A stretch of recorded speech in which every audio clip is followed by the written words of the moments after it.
So ಇದು Varalakshmi ಹಬ್ಬದ್ದು continuation log ಆಗಿರುತ್ತೆ. Morning ರಂಗೋಲೆ ಹೇಗೆ ಕಾಣಿಸ್ತಿದೆ ಅಂತ ಅಂದ್ಬಿಟ್ಟು ವಿಡಿಯೋ ಮಾಡಿದೆ. ಹೊರಗಡೆಗೆಲ್ಲ ತೋರಣ ನನ್ನ ತಮ್ಮ ಕಟ್ಟೋಕ್ಕೆ ಹೆಲ್ಪ್ ಮಾಡ್ದೆ. ಸೊ ನೈಟೇ ಕಟ್ಟಿದ್ದಕ್ಕೆ ಅಷ್ಟೇನು ರಿಸ್ಕ್ ಆಗಲಿಲ್ಲ. ಸೊ ಡೆಕೋರೇಷನ್ ಎಲ್ಲ ನಾನೇ ಮಾಡಿದ್ದು. ನನಗೆ ಅತ್ತೆ ಇಲ್ಲ, ಸೊ ಅವ್ರು ಏನು ಮಾಡ್ತಿದ್ರು ಪೂಜೆ ಎಲ್ಲ, ಸೊ ಅದೇ ಥರ ನಾನು ಮಾಡ್ತಾಯಿದ್ದೀನಿ, ಕಂಟಿನ್ಯೂ ಮಾಡ್ಕೊಂಡು ಹೋಗ್ತಾಯಿದ್ದೀನಿ ಅಷ್ಟೇ. 5 ಥರ ತಿಂಡಿ ಎಲ್ಲ ಇಟ್ಟು ನೈವೇದ್ಯ ಎಲ್ಲ ಮಾಡಿ ನಾನು ದೇವ್ರಿಗೆ ಇಟ್ಟಿದ್ದೆ. ಸೊ ನಮ್ಮ ಲಕ್ಷ್ಮಿಗೆ ಡೆಕೋರೇಷನ್ ಕೂಡ ನಾನೇ ಮಾಡಿದ್ದು. ಹೇಗಿದೆ ಅಂತ ಕಮೆಂಟ್ ಮಾಡಿ, ಯಾಕೆಂದರೆ ಇದು 3ನೇ ವರ್ಷವೇ ಆಗಿರ್ಬೋದು.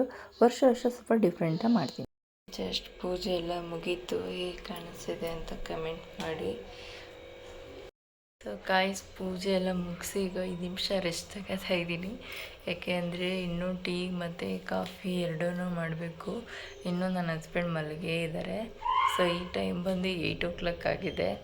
ಸೊ ತಿಂಡಿನೂ ಕೂಡ ರೆಡಿ ಮಾಡಬೇಕು. ನಮ್ಮ ಅಮ್ಮ ಬರ್ತಾರೆ ಅಡುಗೆ ಮಾಡೋಕ್ಕೆ, ಸ್ವಲ್ಪ ಹೆಲ್ಪ್ ಮಾಡೋಕ್ಕೆ. ಯಾಕೆಂದರೆ ನೈಟೆಲ್ಲ ನಿದ್ದೆ ಮಾಡಿಲ್ಲ. ಸೊ ಸಿಕ್ಕಾಪಟ್ಟೆ ಅಂದರೆ ಕಣ್ಣು ತೂಗುಡಿಸ್ತಾ ಇದೆ, ಸಿಕ್ಕಾಪಟ್ಟೆ ಚುಚ್ಚಂಗೆ ಆಗ್ತಿದೆ. ಸ್ವಲ್ಪ ಟೀ ಮಾಡಿ ಕುಡಿದ್ರೆ ನಿದ್ದೆ ಹೋಗುತ್ತೆ ಅಂತ ಅಂದ್ಕೋತೀನಿ. ಸೊ ನನಗೆ ಅಷ್ಟೊಂದು ಪರ್ಫೆಕ್ಟಾಗಿ ಸ್ಯಾರಿ ಉಡ್ಸೋಕ್ಕೆ ಬರೋಲ್ಲ.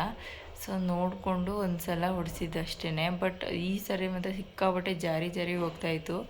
ಇನ್ನೊಬ್ಬರಿದ್ದರೆ ಬೇಗನೆ ಆಗುತ್ತೆ, ಒಬ್ಬರೇ ಅಲ್ವಾ, ಅದಕ್ಕೋಸ್ಕರ ಸ್ವಲ್ಪ ಲೇಟಲ್ಲಿ 2 ಅವರ್ ಅದಕ್ಕೆ ಟೈಮ್ ಹೋಯಿತು. ಸೊ ಫೈನಲಿ ಆ ಥರ ರೆಡಿಯಾಗಿದೆ ನಮ್ಮ ಮನೆ ಮಹಾಲಕ್ಷ್ಮಿ.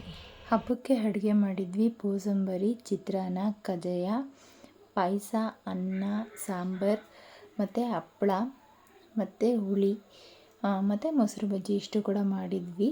ಸೊ ಈ ಬ್ಲಾಗ್ ನಿಮಗೆ ಇಷ್ಟ ಆಗಿದೆ ಅಂತ ಅಂದ್ಕೋತೀನಿ. ಇಷ್ಟ ಆದರೆ ಲೈಕ್ ಮಾಡಿ, ಶೇರ್ ಮಾಡಿ, ಕಮೆಂಟ್ ಮಾಡಿ.